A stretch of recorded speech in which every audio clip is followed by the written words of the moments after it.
Hello दोस्तों कांग्रेस का जन्म 1885 यानी 1885 में हुआ था। भारत के पढ़े लिखे प्रोफेशनल और बिजनेसमैन लोगों ने सरकार पर अपना दबाव बनाने के लिए कांग्रेस को बनाया था। ऊंची जाति वाले और अंग्रेजी बोलने वाले लोगों ने जब कांग्रेस को बनाया और अपने हक के लिए लड़ना शुरू किया तो कांग्रेस की हर मूवमेंट के बाद कांग्रेस के साथ लोग जुड़ते चले गए। अलग अलग विचारधारा वाले लोग कांग्रेस की कश्ती में बैठते गए। मजदूर, कारखाने में काम करने वाला, खेती करने वाला, मिडिल क्लास व्यक्ति, पिछड़ा व्यक्ति आदि सभी लोग कांग्रेस के साथ होते चले गए। हर व्यक्ति और हर विचारधारा को कांग्रेस में जगह मिल रही थी। धीरे धीरे कांग्रेस का दायरा हर वर्ग तक फैल गया और इसकी लीडरशिप में भी सबको जगह मिलने लगी। आजादी की लड़ाई में कांग्रेस लगभग सबको साथ लेकर चली और आजादी आते आते कांग्रेस इंद्रधनुष यानी रेनबो जैसी पार्टी में बदल चुकी थी, जिसमें भारत की हर कास्ट और क्लास के लोग शामिल थे। कुछ गुटों ने अपनी पहचान त्याग कर कांग्रेस की पहचान को ओढ़ लिया था। कुछ अपनी विचारधारा के साथ भी चलते रहे और कांग्रेस एक ऐसी पार्टी बनती चली गई जिसमें विपरीत मानसिकता के लोग भी साथ साथ चल पा रहे थे। कांग्रेस में extremist, moderate, conservative, liberal, leftist, rightist आदि सभी विचारधाराएं समाई हुई थी।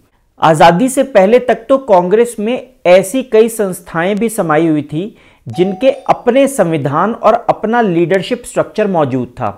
ऐसे कुछ पार्टियां जैसे कि कांग्रेस सोशलिस्ट पार्टी बाद में कांग्रेस से अलग हो गई और ऑपोजिशन में जाकर बैठ गई। विचारधाराओं में मतभेद के बावजूद भी ऐसी पार्टीज कांग्रेस के साथ सहमति बनाने पर ज्यादा भरोसा रखती थी। इस तरह कांग्रेस खुद ही एक कॉलिशन यानी एक गठबंधन पार्टी बन चुकी थी। इस गठबंधन ने कांग्रेस को बेहद ताकतवर बना दिया क्योंकि कांग्रेस में हर विचारधारा के लोग शामिल थे। इसलिए कांग्रेस किसी भी एक्सट्रीम विचारधारा को नहीं मानती थी और सबको साथ लेकर चलती थी। मुद्दों पर कॉम्प्रोमाइज करना और सबको साथ लेकर चलने से कांग्रेस के सामने चुनाव लड़ने वाली पार्टीज किसी भी मुद्दे पर कांग्रेस को घेर नहीं पाती थी क्योंकि उनकी विचारधारा और मानसिकता पहले ही किसी न किसी रूप में कांग्रेस में समाई होती थी।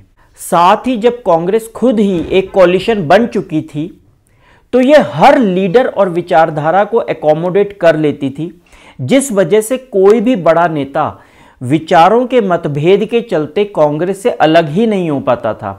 कांग्रेस के अंदर ही बनने वाले इन ग्रुप्स को फैक्शंस कहा जाता था। ज्यादातर फैक्शंस अलग अलग विचारधाराओं को रिप्रेजेंट करते हैं, लेकिन कई बार ये फैक्शंस पर्सनल कारणों से भी बन जाते हैं।